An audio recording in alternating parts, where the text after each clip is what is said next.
So what you do is you take it along his fur, as so. And there you go. That could have been all over my house and all over my couch and all over my bed and everything. So yeah.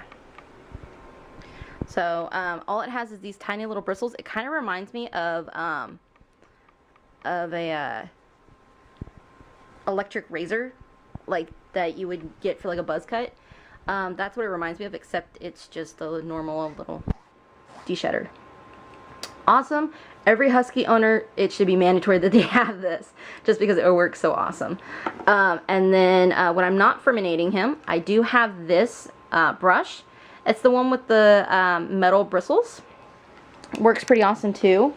That's only 2 brushes, and there you go. The only thing with this though is that you have to make sure that you don't brush too hard, because if you do, it'll end up hurting their skin, because I've actually been poked with this and it actually made me bleed a couple of times. But it works amazing, and I brush him once a day and trying to keep down his coat as much as possible. Alright, so this I got this from my last job, and it actually works really great. It's called Musher's Wax, and it's for Huskies that are pulling sleds, and so you know the snow can actually damage their feet a little bit. And what it is, it's just a wax. Let's see if I can open it. See? It's just a wax, and what you do is you just take a little bit and you put it on their feet, and you don't just have to use it for snow. I use it for when I take him for walks. I put it on the pads of his feet so that he doesn't get a second or third degree burn on his feet when it's 90 degrees outside. And yeah, like I said, it works amazing. I've actually heard from some people that they put it on their the tips of the dog's ears for to get rid of the fly strike. I've never done that. I've never had a problem with it.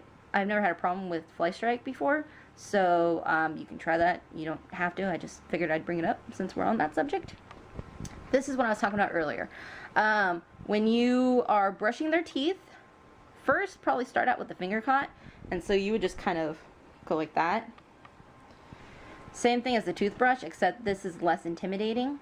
I started Eddie out with the finger cot, and I just kind of kept it just in case I ever get another puppy. But yeah, now he's on the toothbrush. So, but this is really great. At my last job, they were selling it for like 50 cents. It's really cheap. These are very important. I mean, if you are having trouble with your dog and your dog does not like its nails to get trimmed, of course you can always take him to the groomer or to the vet clinic. They will always do it for you, but it's, I think, the cheapest I've ever found it was like $10, so it'll cost you. But I mean, these right here in themselves is $10. It's the same ones that we use at work at the vet clinic, and they work awesome. I'm able to clip his nails really great. I've never had a problem with them. Yeah, they're awesome. So try picking up some of those. There you go. So right now, at the moment, because we moved, I don't have any shampoo for him right now. Just because we were in the process of moving and everything. But I do have this, which is a bath spray. It's a conditioner, and it's hypoallergenic, and it helps with moisturizing their skin. So if you see that the skin's really dried out, and it smells really, really good. But yeah, usually you give them a bath and then let their coat dry, and then you would spray this on there. But lately I've just been kind of spraying this on him. But like I said, it works great. Pretty much anything from Highlight is really great. I've never had any complaints about it. So where do I put all this, you may say? I put it all into that little tackle box, which I actually have for my cat and for my dog, specifically for that reason. And that is their little pet box. Oh, here we go. You're like, oh, why is that little scarf over there for? So what this is, I actually got it from a doctor I used to work with. It's a cute little scarf.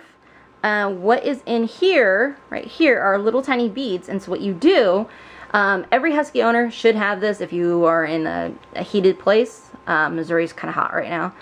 California was hot. So I usually put this on him. So what it is, I don't know if you can kind of hear that crunching noise. there's beads in there. And so what you do is you put this in the water, those beads get pretty big, and then you put it in the freezer, or you can put it in the fridge, and it gets cold.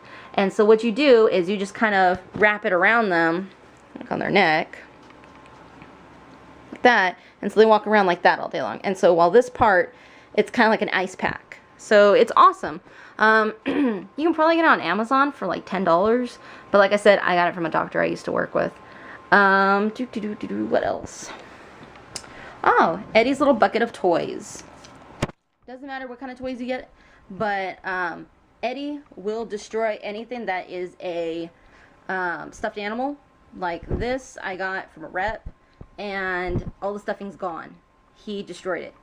So usually I end up getting like a tennis ball or something for him to chew on. This Kong down here is actually pretty nice. Let's see, Kong. Anything that squeaks, he absolutely loves anyways. So yeah, I kind of have a bucket of toys for him. Here's another thing that I want to let you guys know. This is Eddie's collar. He's had it since he was a baby. And it still fits him, still is great and everything. But here's what I want to tell you to put on your collar. So, first of all, we have Eddie's name. I'm not going to show the other side because I don't want anybody to know where my address is. But yeah, so we have his collar. This is his ID chip, or his ID tag. On the other side has my address and everything, letting people know that he is my dog and that's where to come and get him. Huskies are notorious for escaping. Since we've lived here, he's escaped 3 times now. So, yeah. This is also his rabies tag. We definitely want you to have a rabies tag on your animal. Just so in case they bite everyone, they definitely know that he has rabies. He has his rabies vaccine. This is also his microchip. So what the microchip is, it's a chip that gets inserted under the skin. That is all it is. It does not let you track your animal. It does not let anyone else track your animal. What it does is if your animal gets lost, some kind person finds your animal, takes them to the local animal shelter or takes them to the local pet clinic. They can scan it, and then they'll find the number. And then your information will be on there. They are not allowed to give your information out to anyone, absolutely no one. So, and then the vet clinic themselves will call you and tell you, hey, we have your animal, come and get it. That is all it is. A lot of people think that it's some way to track your animal or whatever. No, it's not. It's just a way for us to find you, pretty much. This is his, all of his stuff is actually in California still, except for the ID tag, just because we just recently moved. But yeah, this is his license. So saying that he is licensed in the county of Sacramento. And then also, I think that's it. Yeah, so pretty much letting the county know that he is licensed, because if he is not licensed, I don't know how it is here, but I know in Sacramento that if you are not licensed, it's like a $300 fine to get your animal back. So that's kind of sucks. But yeah, so that's everything I have for him. I don't know if that helps you out or not, to letting you know what you'll probably be getting in the future. What we also got was a harness, but throughout his first year, we put him in his kennel with his harness on, and he decided he wanted to eat it. So we do not no longer have his harness. Also, we, on our first leash, decided to lock him outside because he was being a pain. And just for a timeout, we put him on his leash outside, and he ended up eating the leash. So don't do that either. So yeah, we got the gentle leader, we got leash, heartworm, flea prevention, collar, fur stuff. So that's what I use, not on a daily basis, but that is kind of like my doggy kit. So if you guys have any questions, anything like that, comment and I'll try to respond. Okay, thanks.